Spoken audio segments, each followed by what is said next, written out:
Good morning everyone, and a very warm welcome to London and to Lancaster House. I'm delighted to welcome you here and thank you very much for coming.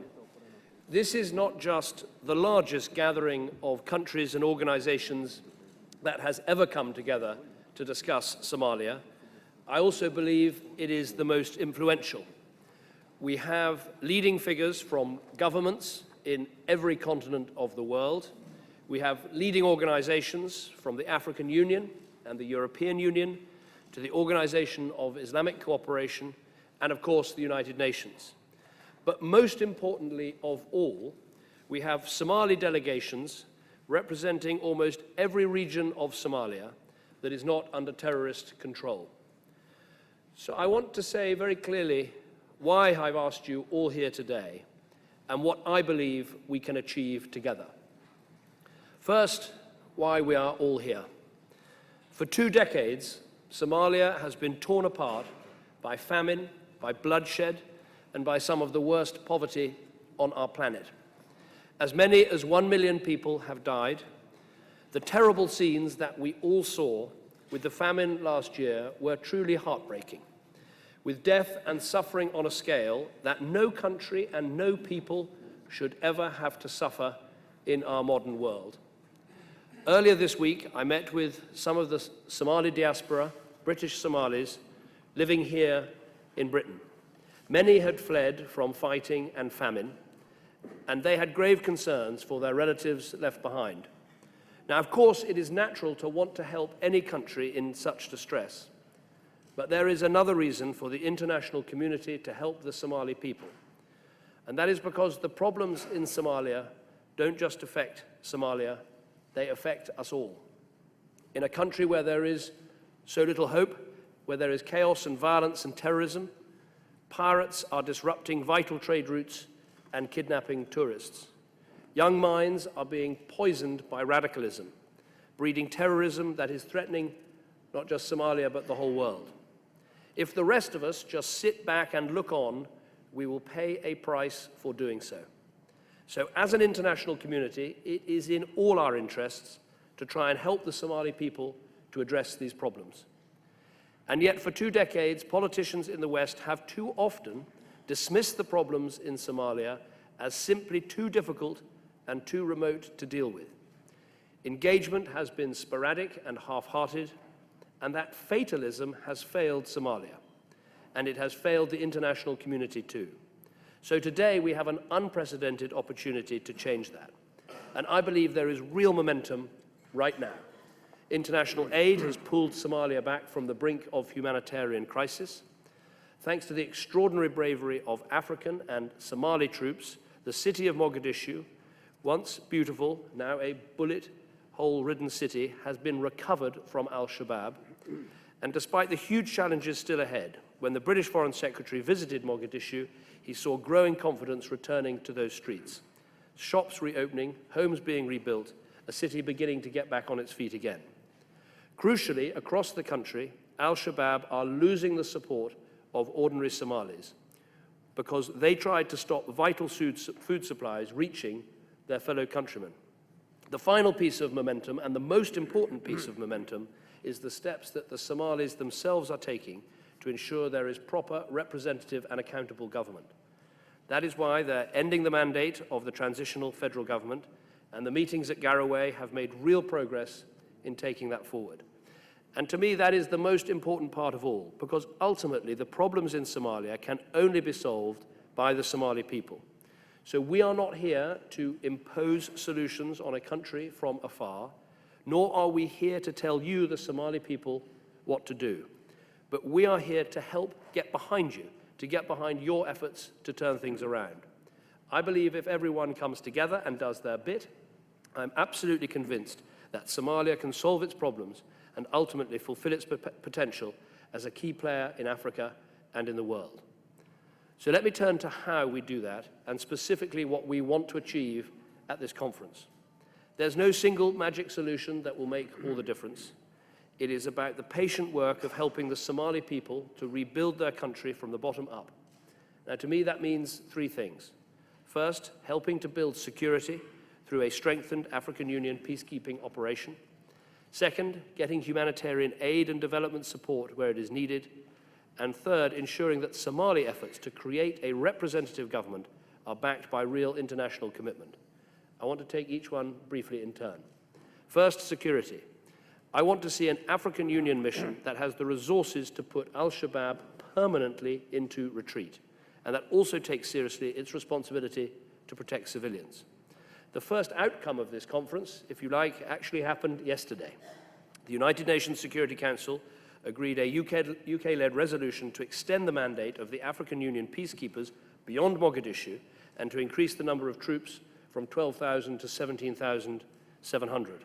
This is a major step forward, and I'm grateful for the support of many of the countries represented here for their help in reaching that resolution yesterday. Building security also means keeping up the pressure on the pirates. Mauritius, Tanzania, and the Seychelles have agreed to take pirates as prisoners. Somaliland has agreed to take back convicted pirates. The United Arab Emirates have provided $15 million to strengthen the Seychelles Coast Guard. Denmark and Japan are also major bilateral donors, with Japan leading work to improve information sharing throughout the region on maritime safety and security. And vitally, the UK and the Netherlands are supporting the Seychelles to establish a regional centre for coordinating intelligence and pursuing the leaders and the financiers of piracy. I was delighted yesterday to sign the UK's agreement with President Michel of the Seychelles yesterday.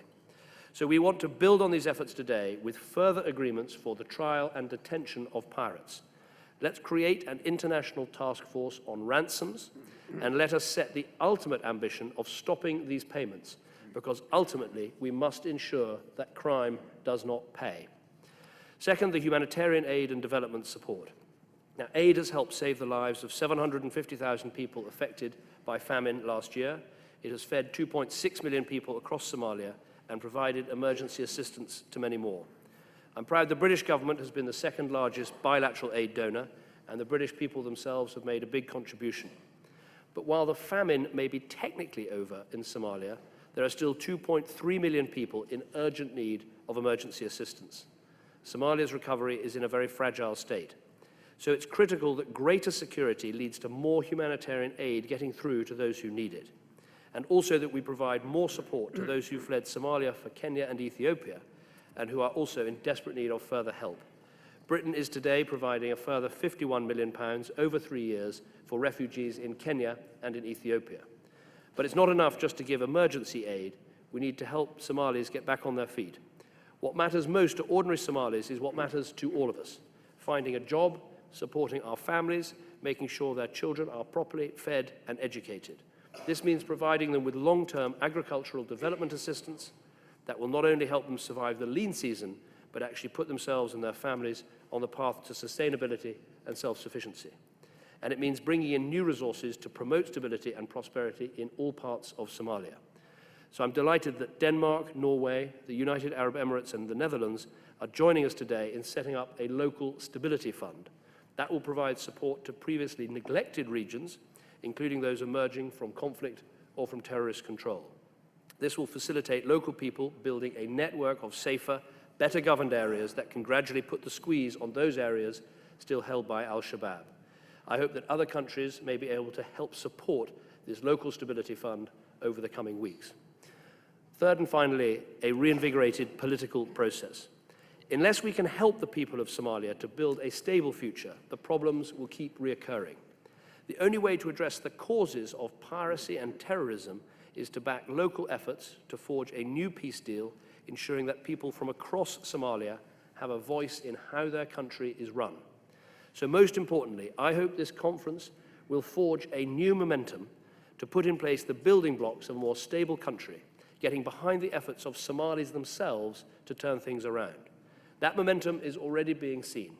Just last week, a second meeting in Garowe produced a major step forward towards replacing the transitional federal institutions when their mandate ends in August. Principles for reform have been hammered out by the Somalis themselves, with agreement on the selection criteria for the Independent Interim Electoral Commission and the National Constituent Assembly. Somalia is, I believe, within reach of a new political process that would involve all Somalis and ultimately a new government truly accountable to the demands of its people, and properly representative of all Somalia's regions. I'm delighted that we have with us for the first time today the presidents of almost all those regions. It is vital that this whole process is as inclusive as possible, with a constituent assembly chosen by the Somali people, leading to a more representative government. And it is equally vital that this whole process sticks to the firm timetable, so that when the transitional federal government ends in August, there is no danger of a power vacuum. And we must do all we can to support this today. Finally, the success of the new political process depends upon trust. All over the world, people want governments that are effective, that are fair, and that are free from corruption. This point was made to me over and over again by representatives of the more than 200,000 Somalis who've made their home here in Britain. So we're helping to improve transparency and accountability by establishing a joint financial management board, through which donors will work with the Somali government to help make sure that revenue from key assets and international aid is used for the good of Somali people. In my meeting with members of the Somali diaspora here in Britain on Monday, one young lady said to me, "It's all about having a job and a voice." That is what so many Somalis dream of for their homeland. A Somalia where hunger no longer holds thousands in its grip, where extremism no longer holds sway, where Somali children hold books and not guns, and where women can give birth safely, have a job and a voice in their political future. Today, I hope, is the next stage of a long journey for Somalia and its people. But our message to the people of Somalia is that we believe in you. We back you in trying to fix your problems. So let us make this conference the turning point in helping the Somali people to reclaim their country, and with that, to achieve greater stability and prosperity for Somalia, for the region, and for the world.